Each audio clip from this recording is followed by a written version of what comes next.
Hello' everyone, আজি যিহেতু উৰুকা আৰু উৰুকা বুলিয়ে দেউতাই ৰাতিপুৱাই আনিলে এটা বৰালি মাছ আৰু এটা ৰৌ মাছ আৰু মায়ে এফালে মাছ বাছি আছে আৰু দেউতাই এফালে নাৰিকল কাটি আছে নাৰিকলৰ লাডু বনাবৰ কাৰণে।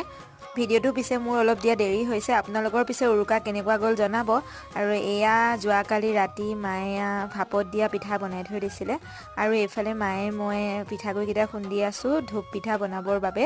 তাৰপিছত এতিয়া মায়ে ৰাতিৰ ভাত সাজৰ বাবে বৰালি মাছ চুকা টেঙাৰ লগত বনাই আছে আৰু সেইখিনি হৈ যোৱাৰ পিছত মই আৰু ভণ্টিয়ে এতিয়া খাচী মাংসখিনি বনাই আছোঁ এইফালে, আৰু মায়েও অলপ লাগি ভাগি দিছে আমাৰ লগত আৰু এয়া আৰু জুইপাই বনাই আছোঁ আৰু তাৰপিছত বনাই কৰি হোৱাৰ পিছত মা মই আৰু ভণ্টিয়ে ভেলাঘৰ চাবলৈ গ'লোঁ। মানে ভেলাঘৰত আমাৰ ওচৰৰ ভাইটিকেইটাই তাতে আজি উৰুকা বুলি খানা খাব আৰু সেয়া তাতে সিহঁতৰ চৌকা পাতিছেহে, চাওকচোন কেতিয়া বনাই আৰু নাজানো। আৰু এইফালে এতিয়া আজি উৰুকাৰ ভাত সাজৰ কাঁহীখন ধুনীয়াকৈ সজাই ল'লোঁ, আপোনালোককো দেখাই দিলোঁ আৰু আজিলৈ ভিডিঅ'টো ইমানেই, বাই।